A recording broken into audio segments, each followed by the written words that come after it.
ఇవాల్టి కథ రహస్య సన్మానం. కార్తీకుడు అనే గృహస్థుకు కూర్చొని తిన్న తరతరాలకు సరిపడా ఆస్తి ఉంది.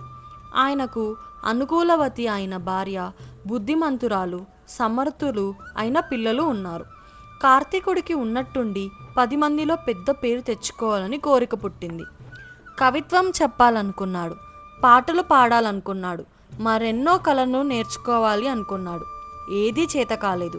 భార్య వద్ద తన బాధ వెళ్ళబోసుకుంటే ఆమె కళ నేర్చుకుంటే వచ్చేది కాదు, సహజంగా అబ్బాలి. ఈ రోజుల్లో కళాకారుల్ని సన్మానించే వారెవరు? కళాకారుల కంటే ఎక్కువగా పేరు తెచ్చుకుంటున్నారు. కాబట్టి మీరు నెల నెల ఒక కళాకారుడికి మీ పేరిట సన్మానం చేయండి, మీకు బోలెడు పేరు వస్తుంది అని సలహా ఇచ్చింది. ఈ సలహా కార్తీకుడికి నచ్చింది. మున్ముందుగా సన్మానించడానికి ఆయన దేశంలో పేరుపడ్డ రాజయ్యను కలుసుకొని తన ఉద్దేశం చెప్పాడు.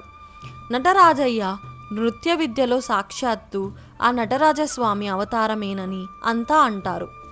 ఆయన కార్తీకుడి ఉద్దేశాన్ని మెచ్చుకొని, నీ ఆలోచన నాకు నచ్చింది. అయితే నన్ను సన్మానించేటప్పుడు నా గొప్పతనం అర్థం చేసుకున్న వారు పక్కన ఉండాలి. వేదిక మీద ఏ కారణంగా నాకు సన్మానం జరుగుతున్నదని చెప్పగలగాలి అన్నాడు. అయ్యా, మీ పేరు విని మిమ్మల్ని నేను ఎన్నిక చేశాను. వారు వీరు ఎందుకు, నేనే మిమ్మల్ని సన్మానిస్తాను అన్నాడు కార్తీకుడు.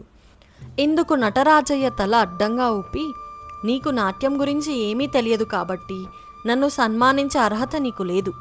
నాకు గురుస్థానంలో ఉండే నాట్యచార్యుల ద్వారా నా ఎన్నిక జరగాలి. కళాకారుడికి సన్మానం కంటే కూడా సన్మానానికి తనెవరెవరు ఎన్నిక చేశారన్నదే ముఖ్యం. నీవు ముందు సరైన న్యాయ నిర్ణేతలను సంప్రదించు అన్నాడు. అప్పుడు కార్తీకుడు నాట్యశాస్త్రంలో గురుస్థానంలో ఉన్న శంకరయ్యను కలుసుకున్నాడు. ఆయన వెంటనే, ఏ నిర్ణయమైనా ఒక్కరు తీసుకోవడం తగదు. నేను మరొక 2 నాట్య గురువుల పేరు చెబుతాను, వారిని కూడా సంప్రదించు. అంతా ఒప్పుకుంటే మేము ముగ్గురం కలిసి ఈ సంవత్సరానికి ప్రముఖ నర్తకుడెవరో నిర్ణయిస్తాం అన్నాడు. ఇందుకు కార్తీకుడు నిరుత్సాహంగా, అయ్యా, సన్మానం నటరాజయ్యకు జరగాలని నేను నిర్ణయించుకున్నాను. తమరు నాకు చేయవలసింది మాట సాయం మాత్రమే. శంఖంలో పోస్తే కానీ తీర్థం కాదంటారు. ఆ నిర్ణయం తమకు వదిలిపెట్టాను అన్నాడు. మేము నాట్య గురువులం. మేము నిర్ణయించిన వారిని నీవు సన్మానించాలి తప్ప నీవు నిర్ణయించిన వారిని మేము ఆమోదించం అన్నాడు శంకరయ్య కాస్త తీవ్ర స్వరంతో. కార్తీకుడు దిగులుపడి భార్యకి విషయం చెప్పాడు. ఆమె వెంటనే, న్యాయ నిర్ణేతలు ఎవరో అయితే పేరు వారికి పోతుంది. సన్మానం చేసేది మీరైనప్పుడు కళాకారుని ఎన్నిక చేసే హక్కు మీకుండాలి అన్నది. భార్య మాటలు కార్తీకుడికి బాగా నచ్చాయి. ఆయన సన్మానించడం కోసం కాళ్ళరిగేలా తిరిగితే అందుకు అతి కష్టం మీద 4 దొరికారు. ఒక కవి, చిత్రకారుడు, నృత్యకారుడు, గాయకుడు. వీళ్ళందరూ తమ తమ విద్యల్లో చాలా నెలబారు మనుషులు. మీ సన్మానంతో మాకు గుర్తింపు రావచ్చననే ఆశ అంటూ 4 ఏకకంఠంతో అన్నారు. కార్తీకుడు వాళ్ళను తన ఇంటికి తీసుకువచ్చాడు. ఆయన భార్యాబిడ్డలు ఈ వచ్చిన కళాకారుల శక్తి సామర్థ్యాలను ఇట్టే గ్రహించగలిగారు. ఇప్పుడేం చేయడమా అని ఆలోచించగా వాళ్ళకొక ఉపాయం తోచింది. కార్తీకుడికి చెప్పారు. ఆయన చేసేదేమీ లేక సరేనన్నట్టు తల ఊపాడు. అప్పుడు కార్తీకుడి భార్య ఆ 4 అయ్యా, మా వారికి మొహమాటం ఎక్కువ. ఈ కళాపోషణ ఎక్కడ కీర్తి ప్రతిష్టలు తెచ్చి పెడుతుందో అని వారి భయం.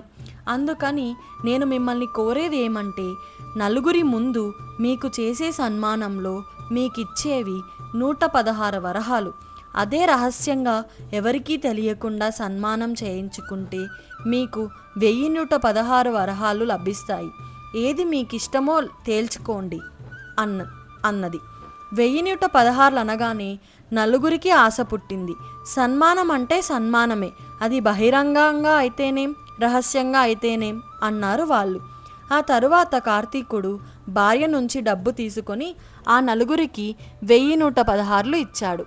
వాళ్ళు పరమానందంగా నమస్కరించి వెళ్ళిపోయారు. ఇది జరిగిన 2 వారాలకు ఒక అర్ధరాత్రి పూట ఎవరో కార్తీకుడి ఇంటి తలుపు తట్టారు. కార్తీకుడు తన లేచి వెళ్ళి తలుపు తీసి చూసి ఆ వచ్చిన వ్యక్తి నటరాజయ్య కావడంతో ఎంతో ఆశ్చర్యపడ్డాడు. నటరాజయ్య ఒకసారి గొంతు సవరించుకొని, నా నృత్య కళను మెచ్చుకునేవారు కానీ డబ్బించి ఆదుకునేవారు బహు తక్కువ. నేనిప్పుడు ఆర్థికంగా చాలా చిక్కుల్లో ఉన్నాను. అయినప్పటికీ క్షమించ కోరుతాను. అంతగా అర్హత లేని వారి నుంచి సన్మానం పొందే అపకీర్తికి భయపడి అప్పట్లో కాదన్నాను. నువ్వు రహస్యంగా సన్మానం చేస్తున్నట్టు తెలిసింది. రహస్యంగా ఉంచగలిగితే నీ నుంచి సన్మానం పొందడం నాకు ఇష్టమే. ఎందువలనంటే 1116 నాకు చాలా పెద్ద మొత్తం అన్నాడు. అప్పుడు కార్తీకుడు ఆయనకు పాదాభివందనం చేసి, మీ మాటలు నాకు కర్తవ్య బోధ చేశాయి. ఇక మీదట నా పేరు కోసం ఇతరులకు సన్మానాలు చేయాలనుకోను. అవసరంలో ఉన్న కళాకారులందరినీ నా శక్తి మేరకు ఆదుకుంటాను అని చెప్పి నటరాజయ్యకు అవసరమైనంత డబ్బించి పంపాడు. ఇంతటితో కథ సమాప్తం. ఈ కథ మీకు నచ్చినట్లయితే ఛానల్కు లైక్ చేసి, షేర్ చేసి, సబ్స్క్రైబ్ చేయండి. Thank you.